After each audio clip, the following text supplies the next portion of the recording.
로망이 바뀌지 않았을까요? 그렇죠. 대통령 로망으로 이제 바뀌지 않았을까요? 네, 대권을 바라볼 수밖에 없는 상황이었죠. 그렇죠. 게다가 28년 공천권 가지고 있는 당대표 아닙니까? 네. 이재명 대통령이 당대표일 때 비명 행사 뭐 이런 얘기 많았잖아요. 그것이 기반이 돼서 대통령 기반을 닦은 거다. 이런 얘기가 있지 않습니까? 네. 그러면 28년도에 나도 그렇게 할 수 있지 않을까라는 네. 생각을 당연히 하지 않겠어요? 다만 이제 그 과정 속에서 역사를 보니 이거는 대통령 최고 권력과 내가 한번 부딪혀야 되는데 언젠간. 공식상 그러면 이제 언제쯤이지 해야 되나 말아야 되나 이거부터 소위 말하는 고민이 생기겠죠. 로망이 이루어졌다. 자, 로망. 바로 김민석 대표의 로망이었죠. 당대표가 로망이라고 했던 자, 김민석 드디어 로망을 이뤘습니다.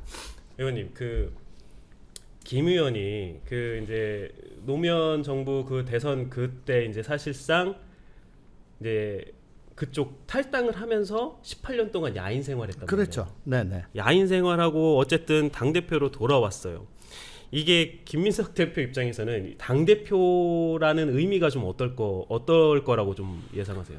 뭐 김민석 대표는 자신이 민주당 계보의 적자다, 장손이다, 뭐 그런 생각을 갖고 그런 얘기를 하고 했었는데, 꾸준히 DJ를 그럼요. 자기 편에 세웠죠. DJ 픽인데 그동안에 저 후단협하고 어쩌고 하면서 그때 정몽준 후보 쪽으로 나갔다가 장기간에 가출이 돼버렸죠. 예. 그러니까 뭐 김민석 대표는 이제 내 자리 찾았다. 자기 자리 찾았다. 라고 생각을 하겠습니다만은 이재명 대표 때 수석 최고위원이 됐잖아요. 네. 그게 뭐 그때 정봉주 정봉주 전 의원을 누르고. 정봉주 전 의원이 뭐 1위를 승승가도를 달리는데 카니발 타고 유튜브 하면서 왜 이렇게 안 나오는 거냐고 한번 그때 이재명 대표 후보가 옆에서 쳐주고 명픽은 저기구나 해서 그때부터 쭉 수직 상승을 했었죠. 예. 그 이후에 뭐 대선 때도 당내에서 뭐 총괄선대본부장인가 뭔가 뭐 하여간에 뭐 되게 중책을 맡았었고 사실 이재명 대통령과 계속 이제 같이 했었죠. 같이 했죠, 패키지로. 예, 그리고 뭐 잘 아시다시피 초대 국무총리도 하고 그러니까 계속 명픽으로 갔기 때문에 네. 과연 저게 자력으로 지금 저렇게 대표가 된 건가. 이번에도 명픽은 나다라는 걸 자기도 주장을 했고 이재명 대통령도 뭐 아주 이례적으로 뭐 1년 동안 정부가 잘한 건 다 이 김 총리 덕이고 이제 다른 역할을 좀 해야 될 것 같다라고 찍었잖아요. 근데 소위 말하는 그 원외 민주당 대표를 하다가 들어오게 된 계기는 지금 그 추미애 당시 당 대표와 당대당 통합을 하면서 제 기억으로는 추미애 대표 특보단장인가를 맡아서 들어왔어요. 김민석 대표가. 그렇죠. 네. 2016년, 17년 뭐 그럴 때입니다. 네. 17년. 어쨌든 네. 그때부터 추미애 대표가 가는 곳은 어디나 그림자처럼 따라다니고 그랬었어요. 그 당시에는. 그러다가 22년도에 대선에서 이재명 후보가 탈락을 하고 패배를 하고 개항 나가고 대표가 됐죠. 네. 그때부터 이제 신명으로 돼가지고 계속 명픽으로 되고 있는 거기 때문에 22년부터 그러니까 과연 자생력이 얼마나 있을 것인가 그건 조금 두고 봐야 되겠습니다. 자력으로 좀 되고 보기 좀 쉽지 않다라고 하셨는데 어떻게 보세요? 당연하죠. 뭐 지금 나왔던 여러 가지 그때 선거에서 보여줬던 공약들. 네. 특히 요즘에 언론을 보면은 네. 호남의 반도체 클러스터가 도움이 됐다. 뭐 이런 얘기들 많이 분석하시잖아요. 네. 그럼 이재명 정부의 가장 큰 네. 프로젝트 아닙니까? 일종의 이제 호남에 준 선물이었고. 그렇죠. 그래서 호남표가 누가 봐도 호남표가 민주당 선거에선 가장 중요했다고 얘기를 했고 호남의 민심을 움직였던 게 뭐 이런 반도체 클러스터다라고 얘기를 했으면 거기서부터 일단 이재명 대통령과 정부와 함께 하겠다는 거를 명확하게 했기 때문에 자력이라기보다는 잘 시류를 탔다 이렇게 봐야 될 것 같은데 다만 이제 이분이 로망이 바뀌지 않았을까요? 이제는 바뀌었지 않았을까? 대통령 로망으로 이제 바뀌지 않았어요? 네, 대권을 바라볼 수밖에 없는 상황이었죠. 그렇죠. 게다가 보면은 이제 이번에 민주당 당대표의 선거가 굉장히 중요했던 이유가 네. 28년 공천권 가지고 있는 당대표 아닙니까? 네. 그래서 그것 때문에라도 뭐 지난번에 이재명 대통령이 전 당대표일 때 네. 비명 행사 뭐 이런 얘기 많았잖아요. 네.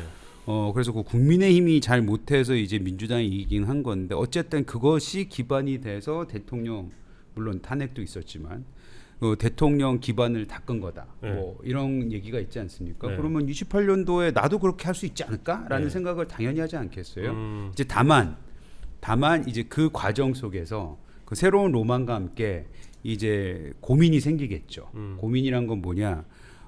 지난 최소한 당 내에서 이거 어떤 대통령이 되는 과정에서 네. 당 대표가 됐던 아니면 뭐 소위 말하는 무게감 나가는 정치인이 됐던 간에 네. 대통령 최고 권력과 갈등이 없이 되는 사람은 없었잖아요. 그러니까 그런 면을 보면 과연 신구 권력 대결이 이제 앞으로 그렇죠. 네. 그러면 김민석 이제 당 대표가 새로운 로망이 생겼는데 네. 역사를 보니 이거는 대통령 최고 권력과 내가 한번 부딪혀야 되는데 언젠간. 공식상 네. 그러면 이제 언제쯤이지 해야 되나 말아야 되나 이거부터 그런 이제 소위 말하는 고민이 생기겠죠. 그 시점이 언제냐라는 건 좀 앞으로 지켜봐야 될 것 같다라는 생각이 듭니다. 이제 김민석 대표의 로망이 어디로 향할 거냐 뒤에 질문이 나오는데 그때 한번 다시 좀 짚어보기를 하고 아까 이제 죄송합니다. 이 의원님 말씀하셨는데 호남은 김민석 몰표 나갔단 말이에요. 네. 근데 분석대로 그 반도체 클러스터가 좀 유효했다고 보세요? 그거 플러스 네. 지금 출범 1년밖에 안 된 네. 이재명 정부가 네.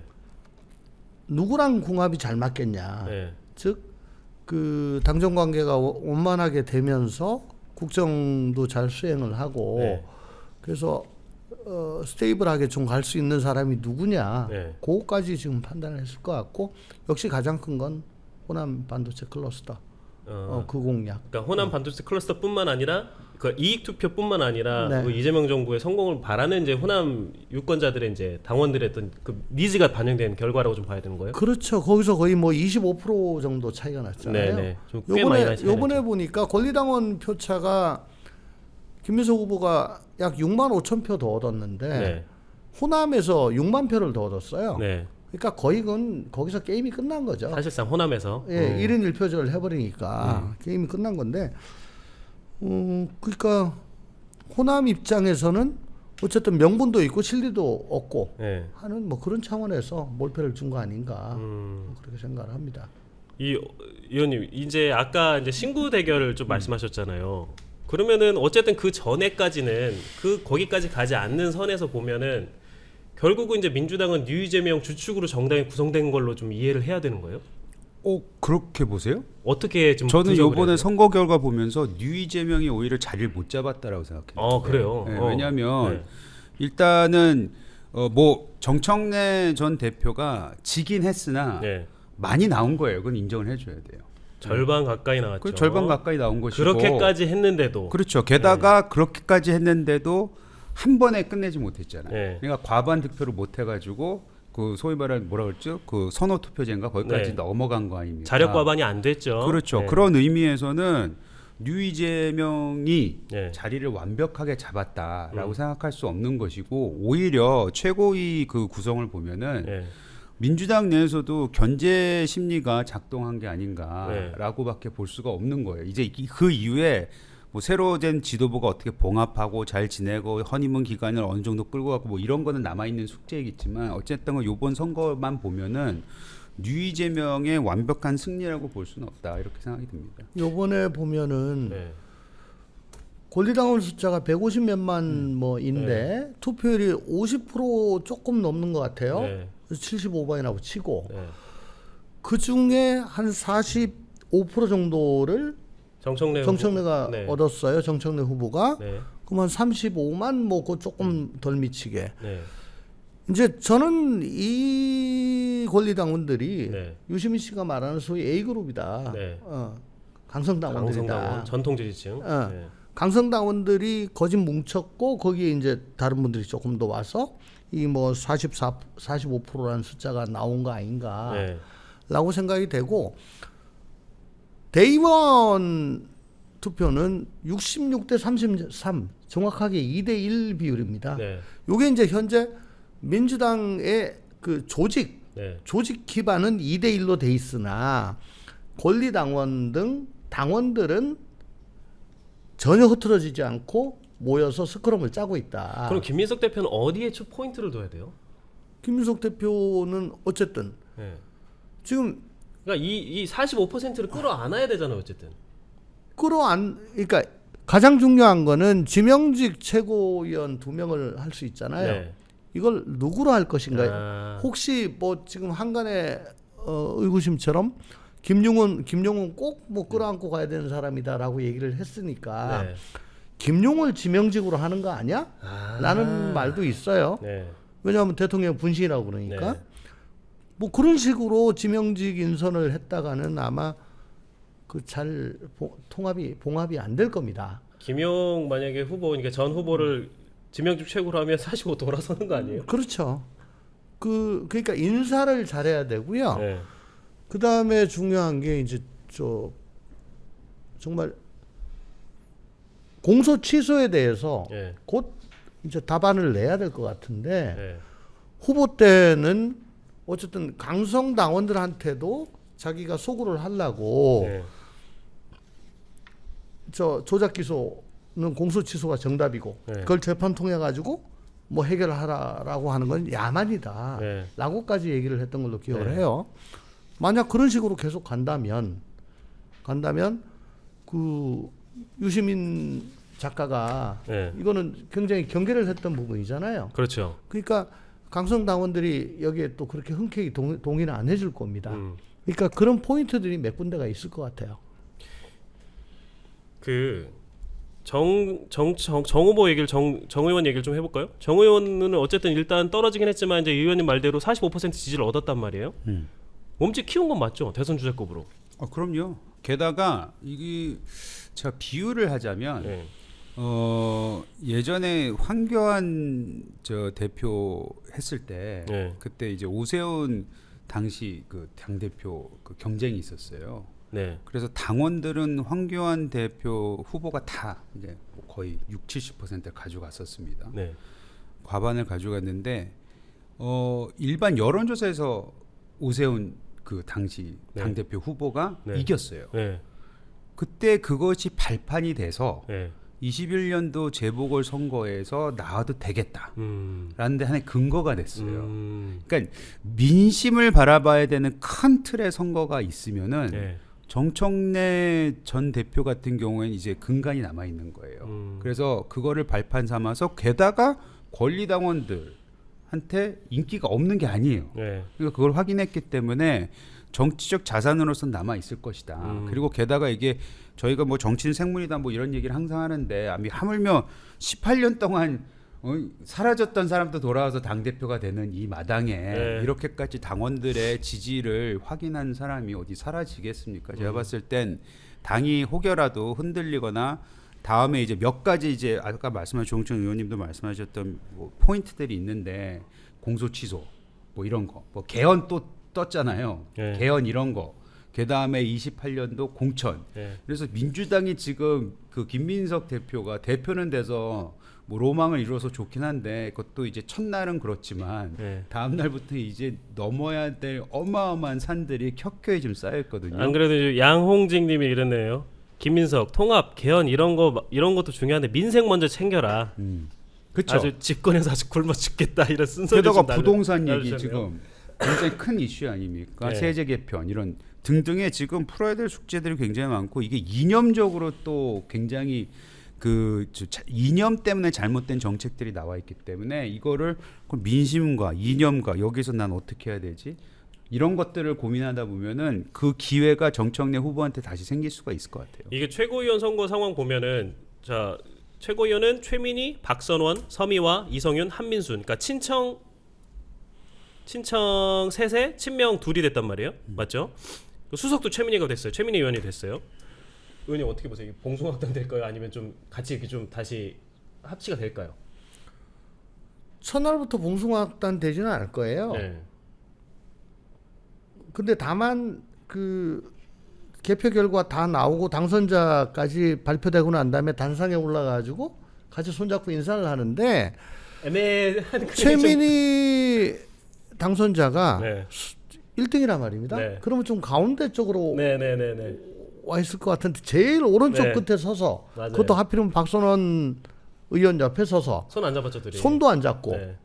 표정이 또 압권이야. 네. 굉장히 뭐 침울해. 네. 예. 그러니까 어쨌든 지금 내가 당선돼서 좋다, 기쁘다 라는 것보다 네. 우리 정청래 후보가 떨어져 가지고 그 충격이 더 크다라는 걸 강조하기 위해서 그런 거 아닌가 싶은 생각이 들거든요. 그러니까 이제 뭐 제일 최초의 최고위가 오늘 열리는지 뭐 언제 열리는지 모르겠는데 네. 상견례 하고 처음엔 조금 드라이하게 갈 겁니다만은 이제 곧 그래도 그 전선이 형성되기 전까지는 어느 정도 맞춰가는 그런 모습을 보여주지 처음부터 봉숭아 학당되고 그러지는 않을 겁니다. 이런 얘기. 그게 되는 거는 이제 나중에 정말 공천 때는 난리가 나는 거고 네. 그 다음에 서울시장 재보궐이 있을지 없을지 모르겠는데 만약에 생겼다. 네. 근데 그러면 서울시장 후보자 공천이랑 그다음 그 선거에서 만약에 패배를 했는데 책임을 지지 않는다. 뭐 그러면 이제 봉숭아가 되겠죠. 봉숭아학당 예상 시나리오는 서울시장 재보궐선거, 물론 확정은 아니지만 그 즈음해서 표출될 수도 있겠네요. 훨씬 그 전에 일어날 수도 있죠. 언제? 네, 그리고 잠깐 네. 재보궐 선거 안 일어날 테니까 서울시장 알겠습니다. 걱정 안 하셔도 되고. 있을지 없을지 모른다 그랬어 나. 맞아. 하여튼 그래서 단서 달았어요. 단서달. 어찌됐든 간에 그 전에 일어날 수도 있다고 저는 생각하는 게 그게 그냥 2014년 네.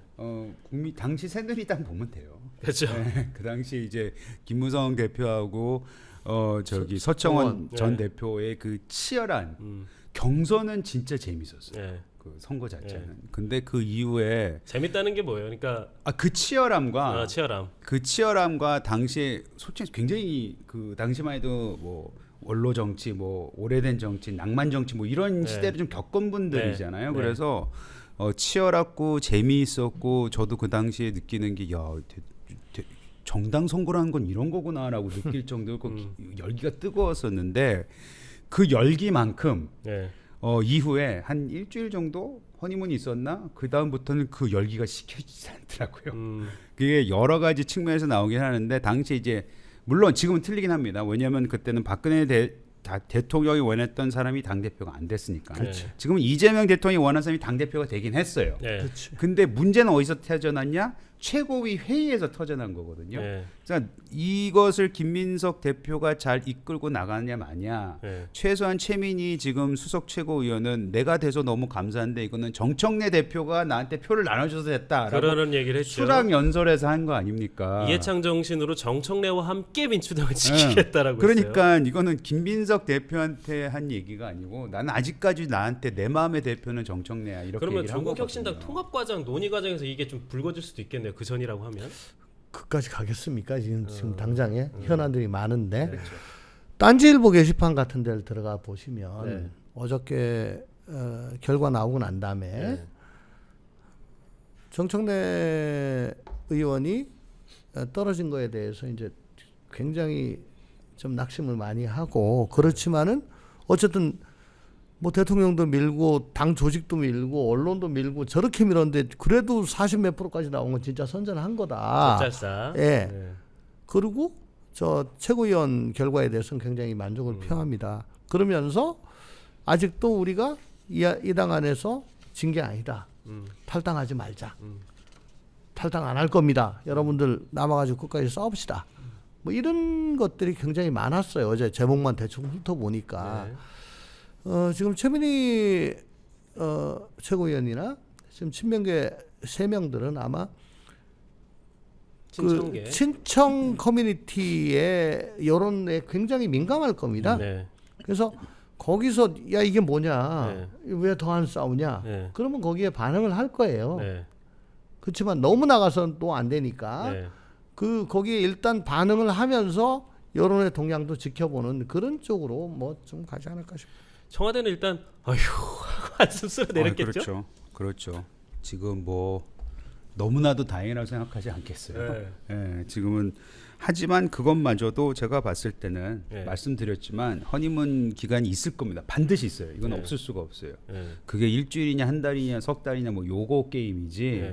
그거 언젠가는 앞서 말씀하셨듯이 진짜 진성 당원들, 찐 당원들 중에서 반응을 어떻게 하느냐, 거기에서 어떤 의견이 수렴이 되느냐, 어떤 여론이 형성이 되느냐, 이거에 이 세 명은 반응할 수밖에 없는 상황일 것이다. 저는 그런 생각이 들고요.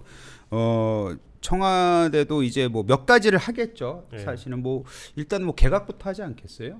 새롭게 뭔가 출범을 시켜야 되고 새 분위기 속에서 당정과 함께 우리가 새로운 모습으로 단장하고 잘 지낼게. 그래서 뭐 지금 나와 있는 아까 말씀드렸던 뭐 세제 개편이라든지 부동산 정책 이런 거에 대해서도 우리가 이 사람들 지금까지 끌고 온 사람들을 데려가면서 바꿀 수는 없잖아요. 그러니까 아마 개각이 단행되지 않을까 저는 그런 생각을 합니다. 그러면서 발맞춰 나가는 모습을 보일 거라고 저는 생각해요. 조금 무리한 질문일 수 있는데 그럼 개각 1순위 누가 될까요? 글쎄요. 개각만 따지면은 뭐 지금 줄 서 있는 사람들이 결국은 많을 이제 인적 테니까 쇄신인데 줄 서 있는 사람들 되게 많을 거예요. 청와대로 들어가려고 하는. 그렇죠. 아니 그러니까 뭐 소위 말하는 국무위원이 되고 싶어하는 사람들이 굉장히 많지 않겠어요. 근데 제가 봤을 때는 국토부 이런 말씀드리기 되게 조심스럽게 아니 우리 송영길 의원도 그렇죠. 송영길 의원도 이제 뭐 개각설이 그러니까 내각설이 있기도 하고 뭐 지금 가장 중요한 건 부동산이 핫 이슈니까 부동산과 관련된 그리고 금융 쪽하고 관련된 이런 분들에 대한 개각이 있지 않을까라는 생각이 듭니다. 의원님 어떻게 보세요? 금융위원장, 국토부 장관만 교체했다고 뭐 잘했다라고 할 것 같지는 않아요. 전면 쇄신. 역시 김영범 실장을 거기서 이 모든 거에 그 키를 잡고 있다고 다들 생각을 인식이 그런 거니까 김영범 실장부터 교체를 해야 되고 그래야 이제 뭐 뭔가 기조에 정책 기조에 변화가 있을 모양이네 라는 생각이 들기도 하겠죠. 근데 지금 뭐 경제나 민생뿐만 아니고 안보 쪽에도 우리 정동영 장관께서 너무 앞으로 나가시잖아. 너무. 헌법에 맞지 않는 말씀을 좀 많이 하세요. 거기다가 뭐 육사 뭐 통합을 하는데 뭐 자신의 문제에 대해서 제대로 해명을 못 하시는 국방부 장관. 얘기를 하려면 한도 끝도 없습니다. 저 또 누구야? 교육부 장관께서는 아직도 뭐 뭔 역할을 하신지 모르겠고 노동부 장관 저렇게 노조만 대변하고 계시고 뭐 개각 수요는 무지하게 많은데 그래도 역시 백미는 김영범 실장이다. 그럴 것 같네요. 김영범 실장. 아니 근데 진짜 좋은 지적해 주신 게 지금 어제였나요? 트럼프 대통령이 본인 그 X 거기다 뭐 글 올렸잖아요. 트럼프 소셜인가 거기에다가 트루소셜. 트루소셜. 그래서 거기서 이재명 대통령과 했던 대화를 공개를 하면서 되게 불편하다. 그래서 한미 관계가 녹록치 않다라는 거를 이제 대놓고 하기 시작했잖아요. 그런 거 보면 안보 이슈가 제가 봤을 때는 꽤 심각한 수준이다. 물론 트럼프 대통령은 본인의 정치적 뭐 유불리에 따라서 모든 거 다 갖다 쓰는 것 같처럼 보이긴 하지만 계속 정가에서 나오는 얘기는 한미 관계가 공조가 쉽지 않다. 그리고 아까 말씀하셨던 뭐 통일부 장관에 대한 지금까지 발언 문제도 있을 뿐만 아니고 외교부 장관도 지금 제대로 되고 있느냐. 통상 같은 경우에는 지금 뭐 막 날아가고 지금 어떻게 해서 관계를 봉합하려고 노력은 하는 듯해 보이지만 결국에 그 뜻은 뭐냐? 잘 진행이 안 되고 있었다 이거지 않습니까? 아니 근데 그 한미 연합훈련 뭐 축소하고 뭐 이런 것들은 그렇죠. 사실 이재명 정부와의 좀 궤가 좀 같은 상황이잖아요. 그런 거. 근데 그러니까 결과는 같을 수는 있지만 이유가 틀리잖아요. 이유가 이재명 대통령 같은 경우에는 북한하고 잘 지내려고 하고 뭐 트럼프도 그렇지만 트럼프 대통령 같은 경우 거기 단서를 놨잖아요. 아니 도와주지도 않는데 내가 이란 전쟁에서 좀 도와달라는데 안 돕겠다고 하는데 우리는 그럼 왜 한국을 도와줘야 돼? 라는 거를 단서를 붙었잖아요. 그러니까 한미 훈련을 축소시킨 것에 대한 이유가 틀리기 때문에 그걸 같은 궤로 볼 수는 없다. 그렇게 생각합니다. 이게 또 하나 이슈가 김민석 아까 이제 의원님께서 말씀해 주셨지만 조작 기소 취소. 네. 요 김 대표가 어떻게 좀 끌고 갈 거라고 보세요? 이거 털도 안 벗기고 그냥 먹으려고 그러면 이거 난리가 날 겁니다. 그러니까 웜업을 좀 충분히 해야 되는데 네. 웜업이란 게 이미 하지 않았나요? 아니 그걸 이제 법무부 미래 뭐 위원회인가 뭐 이러면 좋아요. 네. 뭐 미래위원회인가에서 그 진상조사단 네. 뭐 그저께인가 어저께 또 뭐 한 8개인가 사건을 또 추가했는데 그 전부 다 이재명 대통령이 재판받고 있는 사건이에요. 거기서 하고 있는데 그러면 그걸 계속 활용할 건지 아니면 다른 뭐 TF를 당내에 조직을 해가지고 조직을 하겠죠. 아무래도 저 법무부 그거 멀뚱멀뚱이 있지는 않을 겁니다. 네. 그래서 같이 나가겠죠. 그래서 이건 이래서 조작이고 저는 저래서 조작이고 국민 여러분 아니 이렇게 됐는데 대통령이라고 이걸 재판 받아야 됩니까? 네. 이런 여론 조성을 좀 하려고 할 거예요. 네. 근데 참 그 자체가 어쨌든 아니 억울하잖아. 억울하면 재판 받아 무죄 받아라는 걸 어떻게 뚫을 것이냐 그게 안 되거든. 아, 네. 그러니까 어쨌든 웜업은 계속 할 겁니다. 네. 그러니까 군부를 계속 떼우겠죠. 할 결정적인 겁니다. 발언을 예. 하진 않을 뿐. 예. 근데 이거 올해 안에는 대충 끝내야 돼요. 민주당이 민주당 입장으로선 내년까지 넘어갔다는 총선 말아먹는 걸로 기결이 될 수가 그러니까 이제 있으니까 하겠다 안 하겠다 그거를 이제 가타부타 일단 얘기를 끝내야 된다는 얘기. 하긴 해야 될 겁니다. 아. 너 명픽으로 팔자에 없는 대표되는데 너 지금 뭐 그냥 말아먹고 아무것도 안 하는 거야? 총선 버틸 수 있을까요, 민주당이? 아, 그러니까 올해 안에 어떻게든 네. 웜업 해가지고 빨리빨리 끝내고 싶은데 네. 그게 잘 될란가 모르겠습니다. 중간 지점 어때? 예를 들어서 검찰이 자체적으로 취소하도록 해라. 특검에서는 안 하겠다. 이 검사 정도. 누가 해요? 아. 누가 하냐고. 나중에 특검 조사 또 받을 건데. 어차피. 법의 국제 또 할 그거는 건데. 무의미한 얘기네요. 아, 그러니까 정권 이 바뀌거나 말거나 네. 이 정부 끝나면은 그 사람은 무조건 특검한테 갑니다. 아. 아니, 근데 민주당은 네. 검사 실어서 검찰까지 없애면서 왜 이렇게 특검은 좋아요? 특별하니까. 특별하니까. 특별하니까. 아니 근데 나 진짜 법조인 출신이 아니라서 정청 의원한테 여쭙고 싶은 게 특검에 가는 검사들도 검사들 아닙니까? 네네. 그럼 그 파견된 검사들은 아니 그분들이 한 수사는 인정받을 수 있는 거예요?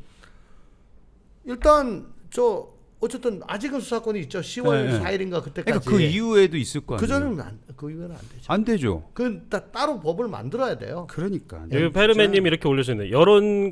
여튼 공소 취소 시도하기만 해봐라. 국민들이 가만히 안 있을 거다. 그럼요. 아니, 이렇게 그럼 말씀하셨고. 민주당에서도 가만히 있지 않을 거야. 아니 시도하면은 만약에 이게 이제 확정적으로 이거 간다라고 되면 저부터 나갑니다. 아. 길바닥에 나갑니다. 이게 저부터. 김 대표 입장에서는 공소 취소 이슈랑 또 한 그거 있잖아요. 지지율 올리겠다.